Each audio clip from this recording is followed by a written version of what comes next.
IFM News. Lokal. Joanne, go ahead. Yung pang-amo ni PESA Manager Shapey Abaya, iti manamnama apan nakalukat maninat di Sumarono Abansada, the Special Program for Employment of Students when expressed iti syudad di Lawag. Imbatad na, ang manarin manitat ti may kadwa Abansada, kit aday iti nasurok o patagasot bilang, dagiti na i-deploy ka dagiti nagdudumang opisina, babayan ti Department of Labor and Employment when dole. Kinunana ngayon tinubulan ti September, ti manam na maapanagala damanen para iti bulan ti December, kaya nasaan na pa nga amo no mano dagiti posible maala.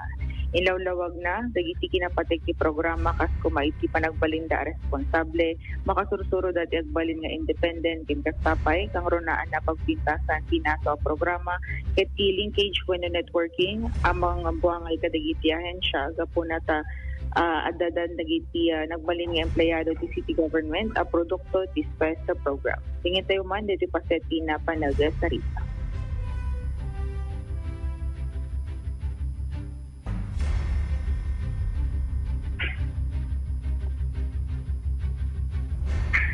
Agar ka, Idol Joanne,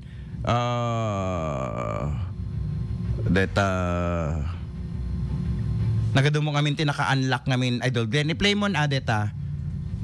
I-open time manin apo DJ pang December na spes tayo. Yun apo, as of the moment, jak pa'y maibaga naman nga number ti alain tayo manin. Ngayon, normally ngamin, ti umumay sa ti December based from DJ records nga nagkapoy di kwa DJ Kadket pang high school. Kasi 10 days laeng. DJ, so, at nga namin baka less than 100 lang siguro for December.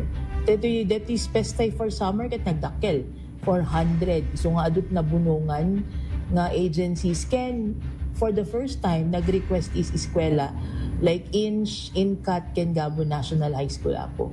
Ano kinapatag na ma'am iti SPES program? Well, naka-importante nakapatpatag ti SPES program kas imbagak idi nag-orientation da deti ket maisursuro da nga maging responsable. Okay, kasi agsweldo da met apo. To be honest, ti sweldo da ito SPES tay tatta ket 553 per day apo, 553 pesos dabutal na sang kabasit per day for 20 days data.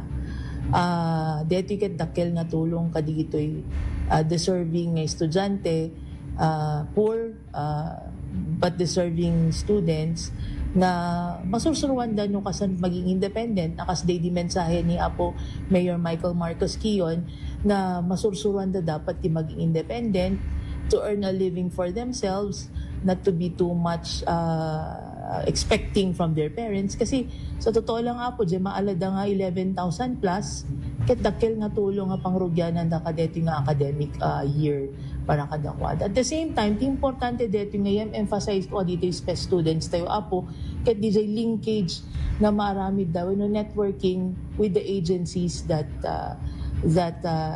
they are deployed at. Kasi adadamit products ti SPES dito nga empleyado city government and can other agencies. So mayat nga networking can linkage di Apo.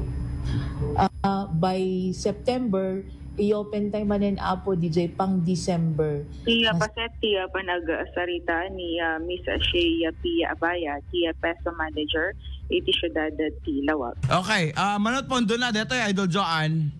Dito pondo na kat may download to pala ang Idol Bernard Idole, ngamin ti akin na in charge ka dito Idol Bernard. May deploy dalaeng kadagiti opisina ti city government and other agencies. Yeah, that's why I'm always asking DJ Pondo, maipanggap ka dito. Tapno, no manomot maakomodar da, di kami, no kas magarigan? Oh. Ngol kakata, isubli na ka Glenn. Dita. Nga po ni marambrambol mo tautek mo Glenn Bato yung lunlunesan. Madama pa kasasalitak ni Idol Joanne. Wait lang, wait. Okay, di ako anak tuluyin. Okay, go ahead Idol Joanne, with your end, go.